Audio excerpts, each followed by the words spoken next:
Caprice, welcome to Disabled and Proud. How are you today? Hello, I'm good, thank you. Thank you for having me. How are you? Yeah, I'm really good, thank you. And thank you for coming on. I'm really excited to talk about your journey and everything we've just spoken about. First questions first, I ask everybody, how do you refer to your own disability?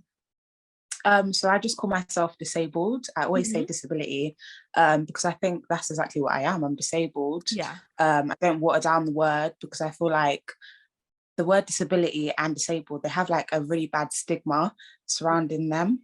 So I try not to like water it down. I know other people have like their own words of what they want to call their disability, but yeah, disabled, disability, plain and simple. But you're so bang on when you say like you should never water down the word, because there is stigma attached to it. And I've said it before and I'll say it again, is that society has deemed disability to inadequacy, and like the two are so strongly interlinked that when someone does say that they're disabled, to those who are not, so who are embodied, it's almost like a shock, because you're standing up for what you believe in, especially being like a disabled person. And it can be a bit jarring, and you're like, no, like not bad, it's not dirty, like it's freaking fantastic. Exactly. I completely agree with you. And I feel like what I just said, there's just like such a bad stigma surrounding those words, and it's like, oh, the word's dirty, and when really it's not at all. And I feel like I've had to change my mindset around like surrounding the words as well, because when I was younger I used to hate being called disabled, like, oh no, like absolutely not. But it's just all about mindset and thinking, actually no, I'm so proud to call myself disabled, honestly. So I completely agree with you. Oh, amazing. And so am I right in thinking that you acquired your disability at a young age? 10. Is that a young age? I don't know. Yeah, like when you think people are living to like 100, I think 10's pretty young. You're right. Yeah. That must have been like, for you, that having to shift in that mindset must have been quite critical at that age. Yeah, definitely. Like I said before, God, I was just not accepting of my disability. I hated it.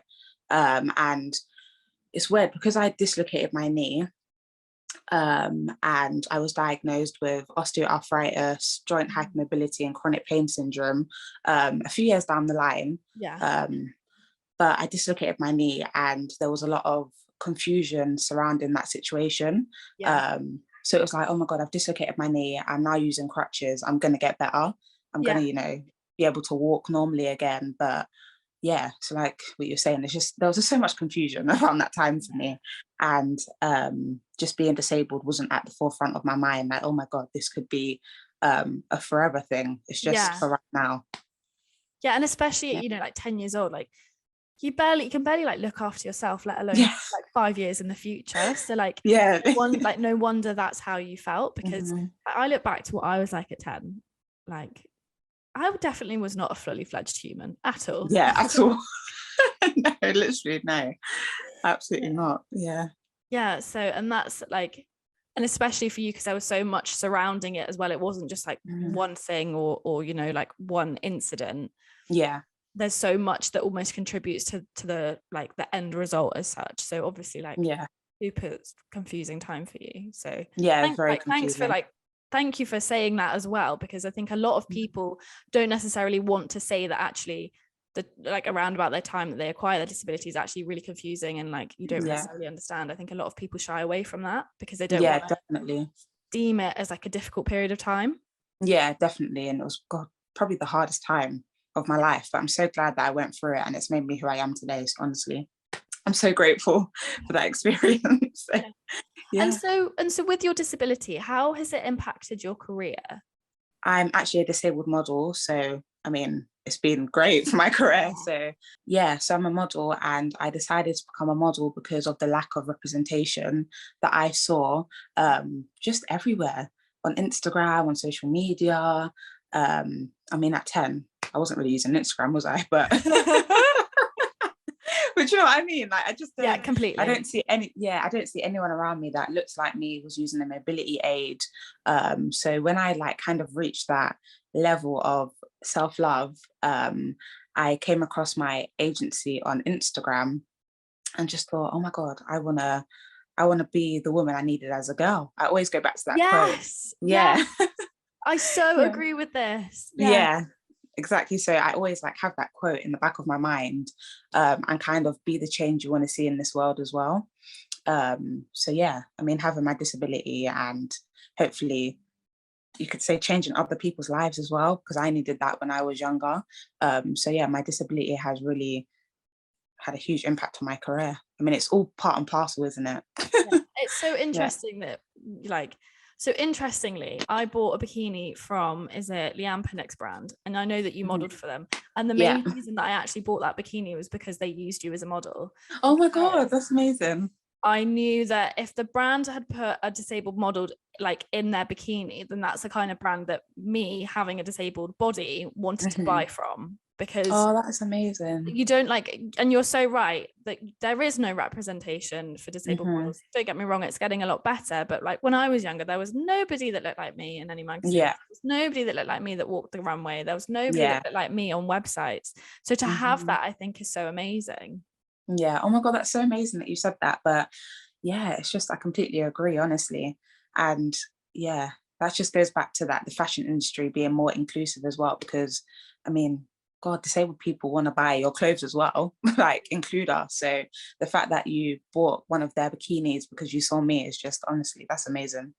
And I just think, like, you know, the brands that do work with disabled people get so much, like, you know, there's a whole thing around surrounding the purple pound. Now, I'm definitely not like well enough educated on that topic to talk about it, but I know that it's like it's such a big, like, there is so much money in disability. And like, and I don't mean as in like, oh my God, there's loads of cash to be made. I mean, like, disabled people want to spend their money with brands that will represent them rather than brands that don't. And so for you to be able to be that person that represents, I think is like incredible. Yeah. Oh God, I completely agree. Thank you for saying that. But yeah, I completely agree with you. And obviously I don't know much about the purple pound either, so I don't really want to go into that. Just because say the wrong thing. But I completely agree with you. Completely agree with you. And how have you found like working with the agency that you work with and like the brands that you worked with? How does that all work out, and how do they like find you, get in contact, all that kind of stuff? Yeah. So do you mean how do the brands find? So like, you know, like the brands that you work with, do they go to like the agency and then they send you a message and then you say yes or no, like all of that stuff?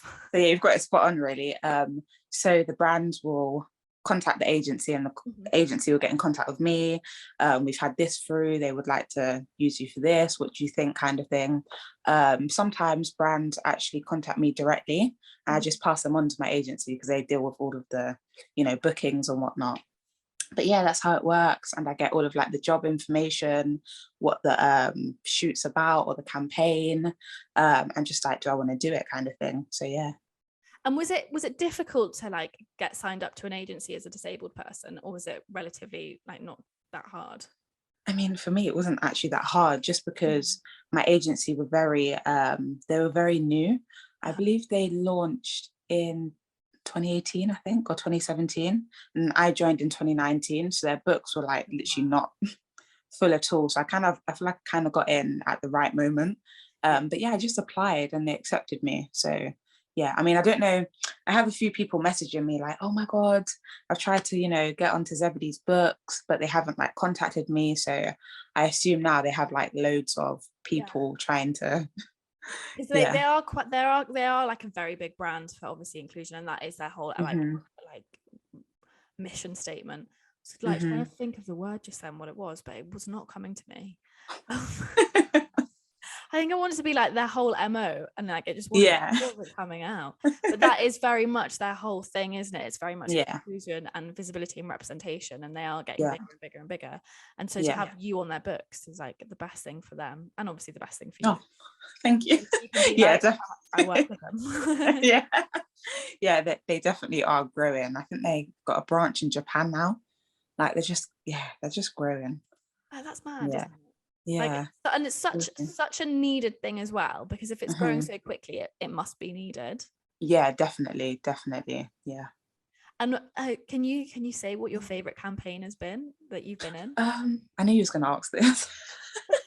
I don't feel like I have a favorite, just because I feel like every job I've done has been amazing for me to like put myself out there and show like my disability to the world and make it more to say accepted. And yeah, I don't know, it wasn't a campaign, but I worked for the hair brand Wella, and they actually flew me to Ireland. So that was the first time I traveled by myself, like on the plane. So I feel like that was really life-changing for me, just because when you have a disability, sometimes it's so like, I don't know, isolating, and you know, you're not as independent as you want to be. So I feel like having that opportunity really built my confidence up. Honestly, that was an amazing experience. Oh, I love that. Yeah.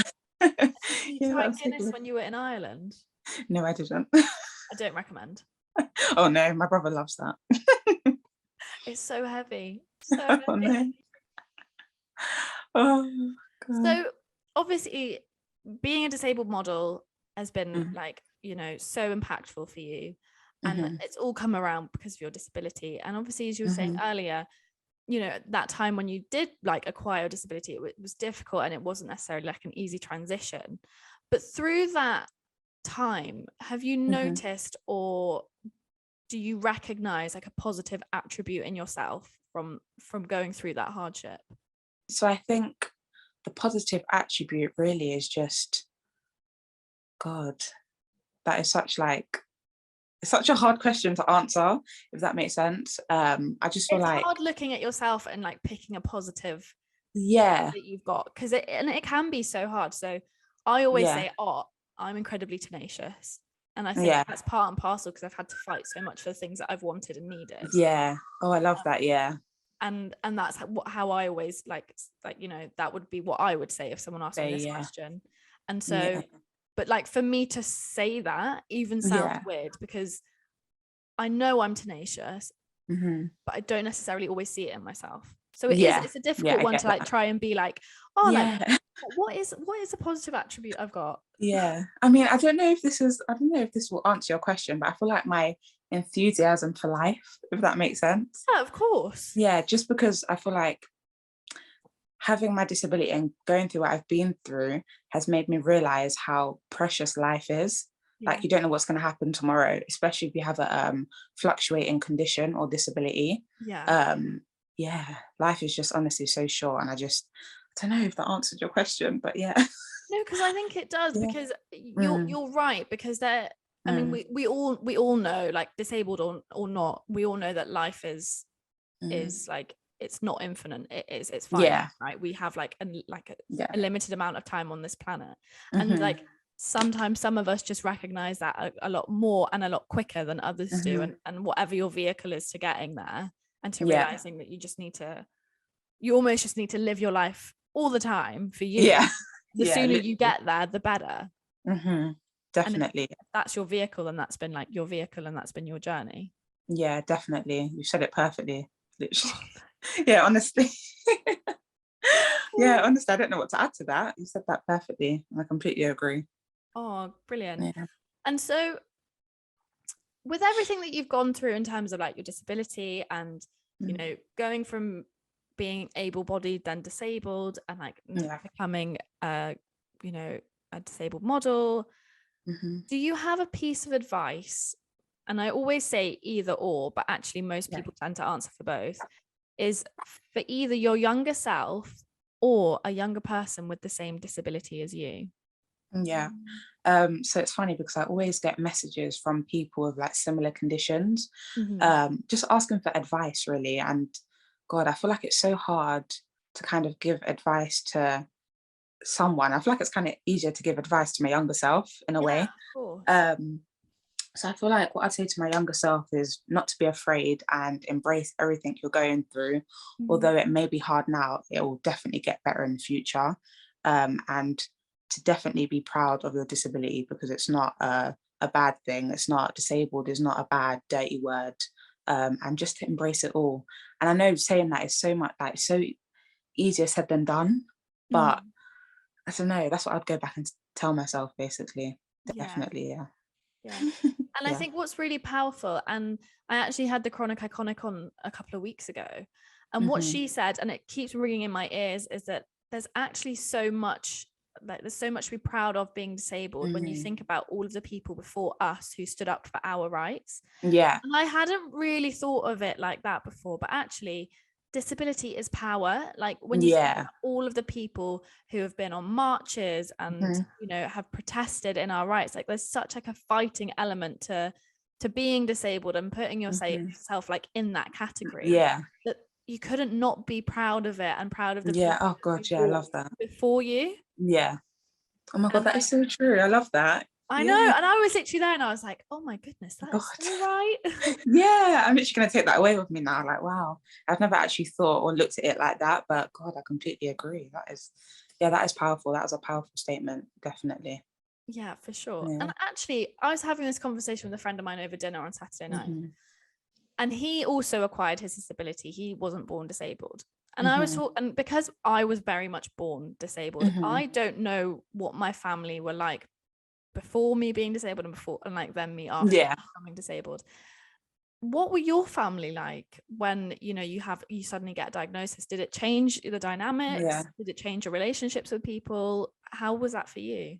I feel like it brought my mum and I closer together, although we were already so close. We had such a great relationship, but she's definitely like my best friend, my go-to person, my biggest supporter. In terms of being, I guess, active, I feel like because I spent like a lot of time in hospitals going through operations, it kind of maybe took me away from having that social aspect of like my cousins and going out, or like, do you know what I mean? But I feel like in terms of relationships, I feel like it definitely brought my mum and I closer, definitely. And I love that your mum's your go-to person, because my mum's my go-to person as well. Is that like some people always a bit like, you and your mum are really close, and I'm like, yeah, I know, it's great, it's so good. Yeah, I know, literally. I'm like, I will ring my mum 8 times in a day, and we'll have something else to talk about each time. Oh my god, that is so. Oh my god, so true. Honestly, it's like it might come across a bit weird how close we are, but we are just so close. Like, no, I get it, because I get that as well, because people are like, you're really close with your mum. Like, I am. I was like, yeah, me and Elaine, we're great friends. Like, don't get me wrong, it's great that she's my mum, but I think had we been young at the same time, we probably would have been like best friends. Oh my god, definitely. Oh, that is just so my mum and I as well. So, oh, that is so sweet. I love that. And I bet that your mum is so proud of you as well for, like, you know, really embracing being a disabled model, because like I said, like, you influenced me to buy a bikini, and like I don't get influenced like that often. Like, I'm not someone who's like swayed by like popular opinion or whatever. So for me to like say that is like, that's important, because I was like, oh no, that's like, I'm gonna spend my money there. Like, that's a good thing. Yeah, she is, honestly, she's so proud. Like, make her the front cover. Oh my god, I love that. But yeah, my mom is, honestly, she is so proud of me, and it's because of her why I started modeling as well. Or you could say started putting my crutches in my pictures. So I'm still kind of laughing from. No, honestly, she is so proud, and I definitely wouldn't be where I am in my career if it wasn't for her. So yeah. And with what you just said about, you know, put your crutches in your picture, is that something that you didn't necessarily do before? Yeah, no, not at all. Like, if you scroll down my Instagram and like the first few pictures, there was like no crutch, nothing. And as you start going up my page, you'll see like, oh, it's in the corner or in the background. I'm using one. But yeah, one day my mum was like, Caprice, you need to start taking pictures of your crutches. And I was like, oh, no. But then that also like really nicely ties back into what we were saying at the beginning, is that actually because we're probably around about a similar age, I'll probably say I'm like a little bit older than you are, but there was no visual representation for disabilities when we were younger. So, you know, actually putting your crutches in your picture wouldn't have been like the first thing that you would have thought of, because you haven't necessarily seen it before. Yeah, exactly. And I was like, I keep saying like, sorry. Don't you worry, you speak how you want to speak. I was really embarrassed of having my crutches in my pictures at first, just because, like you said, there's a stigma around, you know, disabilities, mobility aids, and there was no representation, so it wasn't normal for me. So it was like, oh god, I'm the odd one out, basically. But that changed my life. So Yeah, and I think that it's wonderful that you do have, and especially in your modeling pictures, they're there. And I think for a lot of people who are probably, you know, use mobility aids, that's so powerful and that's so important for them to be seen, you know. Yeah, definitely. And like not making like a big hurrah out of it, if you know what I mean, like not putting like that as center stage, but them just being there and like being part of the shot. That's so exactly. No, I completely agree with you. And I get messages like, oh my God, you've like encouraged me to use my mobility aid and be proud of it. So I feel like, yeah, it's all worth it. So with my disability, I have like a few questions that people can ask me that I personally find very annoying. And two of them happen to be, did a shark bite your arm off? Or alternatively, what happened? And the what happened one is more annoying because I think I'm like, nothing happened. Like there was no tragic incident. Like my disability is not here to entertain you. Like, don't have a story. Like if that's what you wanted, I am the wrong person. So with your disability, do you have a particular set of questions that you might find a bit intrusive, like a bit too much? Yeah. So there's one in particular, people asking if they can pray over my leg. Yeah. That's the first time I've heard that one. Really? Yeah. Wow. Okay. No, I get that a lot. Wow. Yeah. And with me, I don't know how you answer like the questions that people ask you, but with me, I'm such a like, I don't know, I feel not bad to give like a straight up answer. I'm getting better at doing that, but I used to say, yeah, that's fine. And honestly, I've stopped now. Like, it's like, no, no, you can't. Can I pray over your leg? Yeah. Like the thing is, we're laughing, and I think this needs to be said, is that the reason I think I'm laughing so much is if I don't laugh about this, and especially for you, if you don't laugh about it, if you actually went home and sat and thought about it, it would make you cry. Yeah. Because actually it's alienating, and like it can be so othering as well, you know. People like to say, you know, people are put disability in like the other position, and that it's so true, because and like I know that we're laughing about it because like it is actually quite funny, but actually take the funniness away from it, and you would cry if you didn't laugh about it. Honestly, yeah, absolutely. And I feel like I've got to the point now that I'm a bit older as well, I'm like, no, like you can't pray, no, just please. And I'll just continue walking. But when I was younger, like, I don't know, it's just, you're awkward, you're put into such an awkward situation. But yeah, I completely agree with you. I think it's so true as well that when you're a bit younger and people ask you questions, like you don't necessarily, you might not have your voice, and like you don't necessarily know how to answer certain questions. But like now that I am like closer to 30 than I am 20, I'm always like, no. But like you are right in what you're saying, is that, you know, as the older that you get, and the more and especially for disabled women, and I'm not, and this is not excluding men, but men obviously like they do have it just that scotch easier in life. As a disabled woman, finding your voice and being comfortable in your skin is a massive act of rebellion. Like it's honestly such an act of rebellion. It really is. I'm telling you. Oh God, yeah, definitely. And I feel like it's been so hard for me to find my voice as well, just because I'm so close to my mum as well. And becoming disabled at 10, I feel like she was always the voice for me. So I've had to like find my own. So going back to answering the praying question or whatever, I feel like I've gotten better at answering that. There's also something fundamentally quite twisted about religion and disability, because I know people who've also been on this podcast, people have come up to them and been like, I'll pray for you. And like no amount of prayer is going to make me not disabled. Yeah, exactly. No amount of prayer is going to grow back an arm. And you know, if I woke up tomorrow with a hand, and I always say this, I genuinely would not know what to do. I would be so lost and so confused that actually like save your prayers for someone who really wants them, because it's definitely not me. Yeah. Oh, I love that. No, I completely agree. And I feel like, God, yeah, I just feel like people wanting to pray over me just assume that I'm not happy with my disability or who I am. as well. So it's like, actually, I'm very secure in myself and I'm proud to be disabled. So the fact that you've come up to me and you want to pray over me to take my disability away just says a lot. I think it says a lot about how people aren't educated as well. If that makes sense. No, and it completely does make sense, because it's harking back to what we were saying earlier about disability being a bad word and like a dirty word, and it not being like, you know, deemed as a good thing, because that's essentially what they're trying to do. They're trying to remove what in their eyes they see as a bad thing, when actually it's not a bad thing at all. Like, I friggin' love being disabled.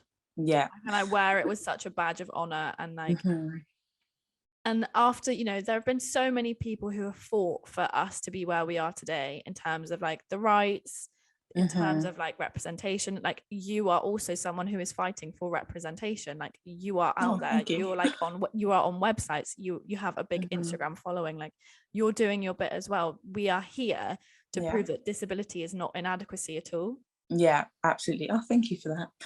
That's all right. No, but I completely agree with you, definitely. Absolutely. So yeah, if anyone comes up to me again, nope. No, you cannot pray over my, like, please leave me alone. Yeah. How do you respond to questions that you get? It really depends who asks them and in what context. So children, I have absolutely no issues with whatsoever. I love kids so much. Like, if it wasn't for the fact that I was in the job I was in now, I probably would go into some form of work with children, because I love it so much. Oh, I love that. I wanted to do that as well at one point. Yeah, no, I was nearly a primary school teacher, which really? Looking back, like, I don't really have a filter, so like might not have been my best career choice. It's a good thing I didn't go down that pathway.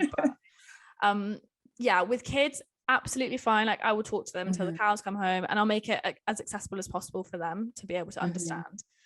When it comes from adults, and depending on like the situation, the setting, sometimes I find that people can ask, because I'm quite loud and I'm quite confident, I'm very much an extrovert.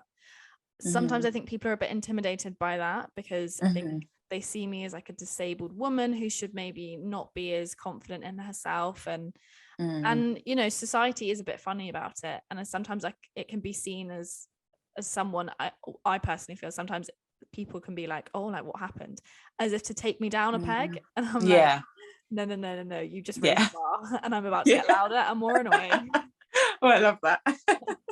You just made a rod for your own back, you wish you hadn't.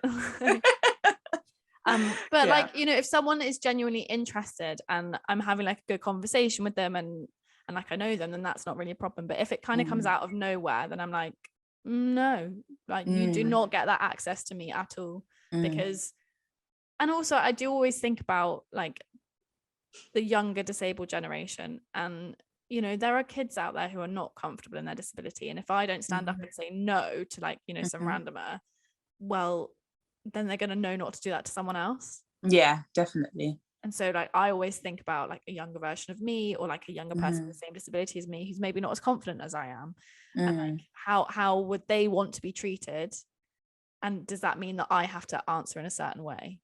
Yeah. And that might seem like quite heavy, like, you know, I'm thinking about like the next generation, but actually for me, I think it is very much about the we and not the me when it comes to representation. Oh, I love that. Oh, I love you, honestly. I love everything you've just said. I want to take a bit of you and put it into me. I love your confidence. You know what? We're now friends, like, so like we're now best friends. It's absolutely fine. We'll stay friends forever. It's so good. Like, I'll be there shouting for you like from the rooftops, because I think, you know, I do genuinely think being a disabled model is such a great thing, and there's thank you. There needs to be more of us. Right? Definitely. Because, like, we deserve to be seen. And what you're doing is you're showing up and you're putting yourself there, and you're putting your disability there, and you're using your mobility aids, and that can only ever benefit everyone. Because it's not just women and like, you know, disabled people you're benefiting. It's the whole of society, because for so long disabled people were like behind closed doors. And you're like, you're breaking those doors down, and you're breaking those barriers, which is incredible. Oh, thank you. And thank you for having your platform for me to be able to speak about, you know, everything and have this type of conversation, because I feel like even everything we've spoken about today, it's just so important. And I hope whoever's listening to this can just relate. to what we've been saying. So yeah. And I hope so too. And I always say with the podcast, if this helps one person, then it's done its job. Yeah. Oh my God, that's what I used to say. Yeah. Because that's the thing, right? Because for me, there was never really a space where two disabled women, men, whatever, can have a conversation. And like, don't get me wrong, being disabled is a big part of this conversation, but actually just like life in general is also a big part of it. And where would you go where it's not fully like an able-bodied presenter with a disabled guest just talking about a disability, but in a way that doesn't make it relatable? Because they can't relate to it. And I'm not saying that's bad against anyone, but there isn't that space for it. And this is how this came about, really. So thank you so much for being on here. Oh no, thank you for having me. Honestly, it's been great. And going back to what you've just said, I don't think I've ever done a podcast where the host is also disabled. Right. I don't think I have. So the fact that you said that, literally, I completely agree with you. I think that's amazing. So yeah. Thank you. But I have one final question for you. You're not getting away that easy. Okay. Oh God, I'm scared. This is like the easiest question ever. Okay. So Caprice, can you say that you are disabled and proud? Yes, absolutely. Amazing. Thank you so much for being here today. I honestly have loved this chat. It's made me laugh so much. Oh God, yeah, me too. It's been super insightful, because I really hope, like we said, that if at least one person listens to this and takes some goodness away from it, then it's done its job. Yeah, absolutely. I feel like I've been ugly laughing throughout this podcast. I'm so sorry. Me too. Honestly. I always like bring my hand up to my face and I'm like, oh. Literally. But yeah, honestly, thank you so much for having me. And as you just said, if this helps at least one person, it's done its job. So yeah, thank you. Thank you so much for coming on.